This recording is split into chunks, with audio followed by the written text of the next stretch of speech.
I hope everyone is feeling good today because it's definitely been a wild one from Elizabeth Warren getting visibly irritated as she pushes back on a reporter to John Fetterman showing his sanity like he is the only adult in the Democratic Party and more on today's episode of the Adam C. Moreno Show. So please like, subscribe, and let's dive right in. So Anna Paulina Luna shares an update today on the government shutdown, urging Democrats to get their priorities in order. Check this out. I'd have to say one of the grossest things that I've had to witness in Congress is the lack of empathy for the American people as a whole. You have the WIC program that currently provides food and nutrition to women, infants, and children specifically, to the tune of 6.7 million individuals rely on this program. And guess what? While Congress is getting a paycheck while we're in a shutdown because they can't put aside their ego and negotiate with the administration, you have people that are genuinely going to starve because of this. So yes, these have consequences when people can't put aside their differences.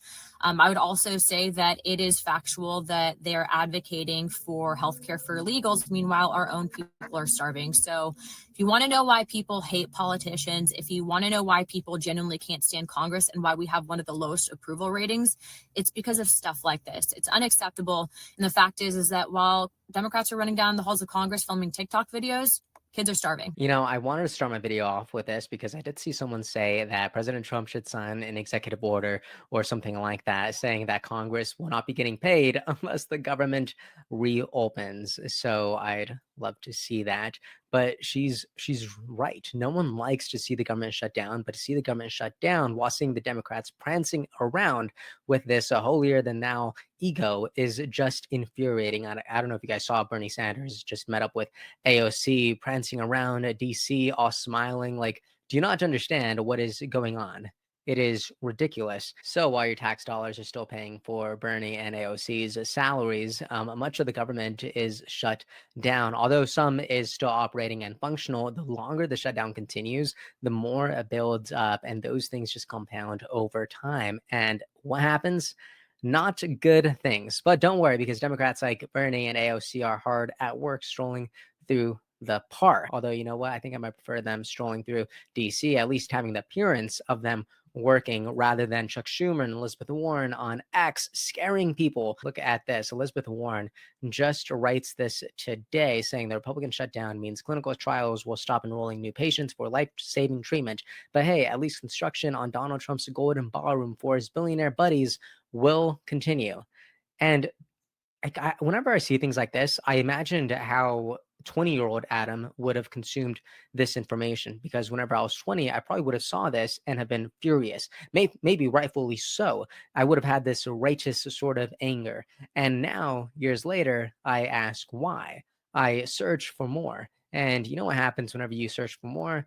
You find some great answers. You find common sense most of the time. The ballroom continues to be built because it's not funded by taxpayers. It's funded by President Trump and private donors. Matt Vonsois even writes, can you get through your insanely stupid skull, or do you not know the difference?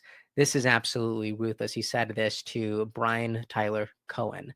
Absolutely crazy. And here is Elizabeth Warren this morning on CBS trying to defend why Democrats are opposed to negotiations. Check this out. You know, Republicans say what you're really fighting for is taxpayer dollars for, as they put it, illegal aliens. I know that's not strictly true, but there is a provision. Excuse me, not strictly true. It's not true directly, but out lie.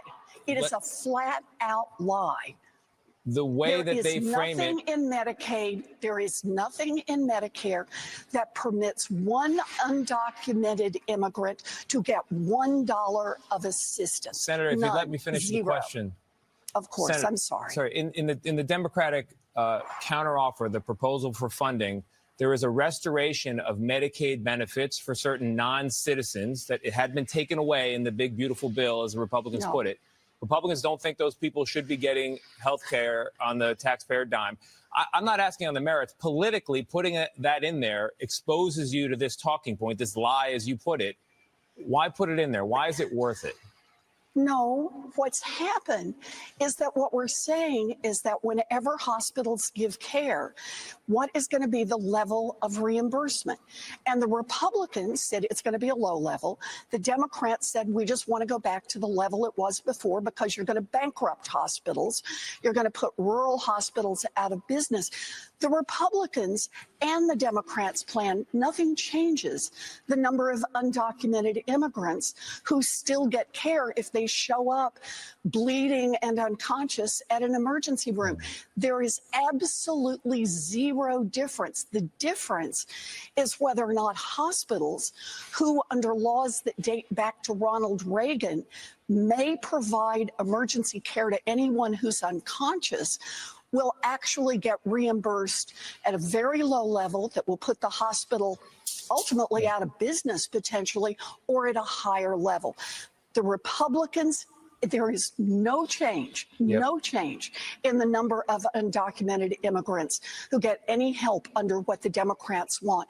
Look, Senator, what we're looking for is help for people who are going to get pushed out of nursing homes, help for people who are at home and relying on home health aides. That's what this. So I don't know if you caught that. Early on, she just jumps in, loses her mind. Before the question's even asked, she gets visibly irritated. She starts cutting this guy off. She starts doubling down. But, you know, she's not really dismantling the argument that Republicans are making. Because if your intention was to make sure that hospitals don't go broke, surely you could have included other language that would have made that clear.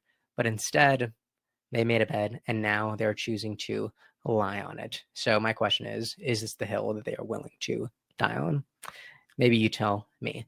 But Warren got what she wanted. She got the clips. So she went viral, even though she tried to explain herself through it. But look at this. There's this video from many years ago during the last Democratic debate regarding healthcare for undocumented immigrants. And Elizabeth Warren isn't here. I believe she had already dropped out by then. But look at the question that everyone was asked and look at who raised their hand. Look at this.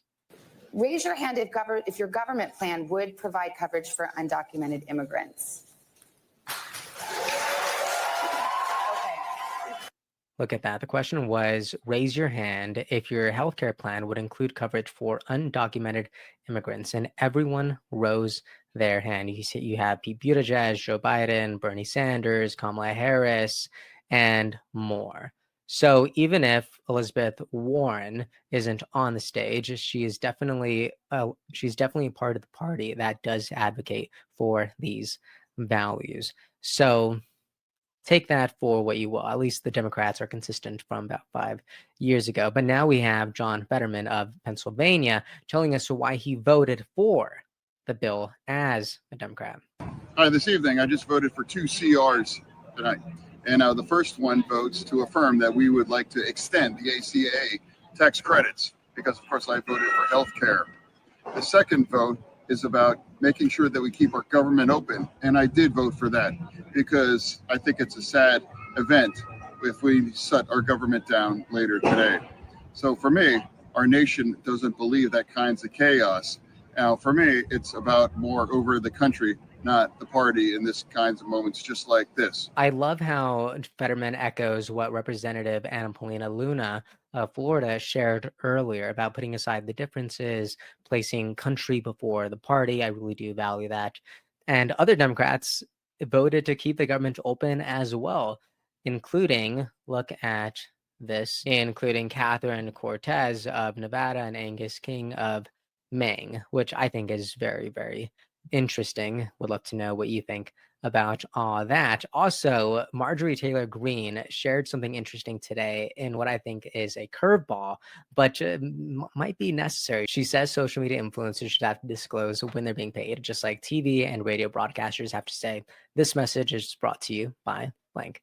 And I will say that I think this would be really interesting and it might make the internet a better place. But you know what? Why stop there with just social media influencers? I'm reminded by this quote from Robin Williams. He says, politicians should wear sponsor jackets like NASCAR drivers. Then we know who owns them. Come on, please. I think we should know who's financing your opinion or your perception on an issue. I think that would be Great. Anyways, that is the video. Please let me know what you think about it, from Elizabeth Warren and Chuck Schumer to John Fetterman, as well as Republicans like Anna Paulina Luna and MTG, as we try to operate through this shutdown. And if you made it this far, please consider liking, subscribing, turn on the bell, and I'll see you next time. Episode's over already? Geez, that was fast. Well, they say beautiful things do not last forever, but feel free to watch and listen to another one of these episodes if you're interested in those conversations as well. Also, this next part is huge. Make sure to obliterate that like and subscribe button and turn on the notification bell so you never skip a beat. I also have a newsletter where we dive into the news, politics, and ideas that shape our future. If you're interested in signing up, I'd really appreciate that. Anyways, that's the end of this episode. Thank you so much for watching and listening, and I'll see you next time.